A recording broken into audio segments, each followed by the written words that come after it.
මේ ලෝකේ නැවත ලෝකේ කැළඹි පෙරලීම වල ලක් වෙනවා කියලා. ඒක ඔක කියද්දී ගොඩක් දෙනෙක් මට බයින්න ගත්තා. අපේ අම්මා තාත්තා, ගෙදර දරුවෝ ඔක්කොම මතක් කරන ගත්තා.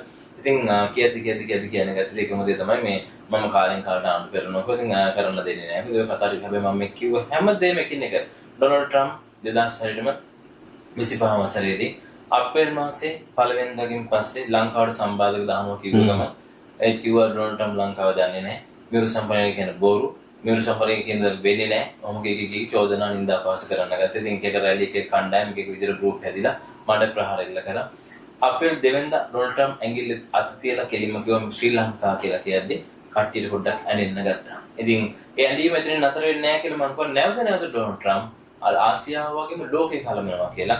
ඩොනල්ඩ් ට්‍රම්ප් කියලා කියන්නේ ලයන් කෙනෙක් සිංහලක් නේ ඉපදුණු මගේ ජ්‍යොතිෂ විග්‍රහය අනුව. ඒක කියද්දී මම ලෝකයට එක්තරා රහසක් කෙලි කරා. ඩොනල්ඩ් ට්‍රම්ප්ගේ ලයන් මිෂන් එක ලයන් මෙහෙයුමක් සිංහෙක් එවගේම තමයි බලලෙක්ගේ සේයාවෙන් ඇවිල්ලා කැට් කෙනෙක් වගේ විතර කුරුමාණන් අල්ලලා Tamanට ඕනේ ගොදුරු දැහ ගන්න තරම් ආක්‍රමණිකයා ප්‍රබල වෙන බව ඒක ඉරානයට ඔප්පු කරලා පෙන්නවා. ඒ වගේම තමයි අපි දැක්ක වෙනිසුලාට පෙන්නවා.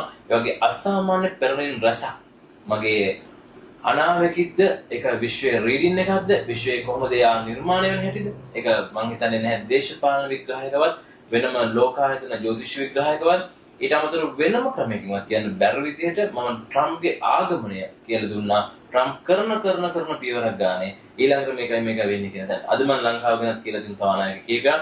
ඒ තමයි ආසියාවේ තුල ට්‍රම්ප් විසින් වරායන් කීපයක් නැත්නම් ඉල්ලනවා තමන්ගේ යුද මධ්‍යස්ථාන යුද බලකා ස්ථාපිත කරන ආසියාව තුලට.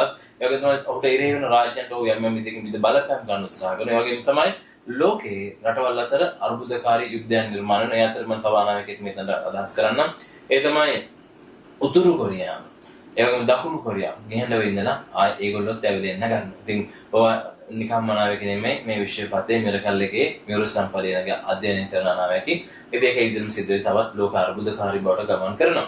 ඒ වගේම යුරෝපය ටික ක්‍රමානුකූලව වැටෙන්න පටන් ගන්න කාලයක් විදිහට 2027-28 කියන පරිසරය එනවා. යුරෝපය විශේෂයෙන් වේගින් බිඳහැරෙන්න ගන්නවා. මේ වගේ තත්ත්වයන් අර්බුදකාරී තත්ත්වයන් එක්ක. මෙහෙම ගිහිල්ලා කියලා යනකොට දැන් ලංකාව ඇතුළතින් කතා කරා ලංකාවේ පරිපාලකයා සෙනසුරු මීනියට ඇවිල්ලා කටෙන්නේ නසා ගන්න බව.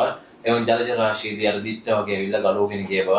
ඉතින් මේ හැමදේම කියනකොට මම කොයි ලොකු කුණාටුවක් ඔසලා අනාගතයේදී මෙහෙම වෙනවා කියද්දි හැමෝම කිව්වා එහෙම දෙයක් නෑ වෙන්නේ නෑ. එච්චර විනාශයක් රටට වෙන්නේ නෑ. වැස්සකට පොළොන් ඔච්චර දෙයක් කරනවා. කතා ගොඩක් කිව්වා. ඔය මිනිස්සයා කියන්නේ බොරු. එහෙම කිව්වා. ඒකත් උනා.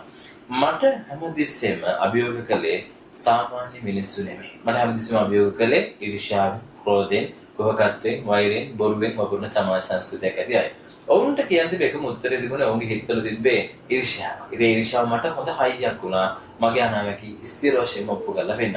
ඉතින් මම මියුරු සම්පලේ ලංකාවේ හා ලෝකයේ ඉතිහාසයේ යම් කෙනෙක් මේ වගේ දඟලනවා නම් මේ වගේ කිව්වනම් මියුරු සම්පලේ නැගේ විතරමයි.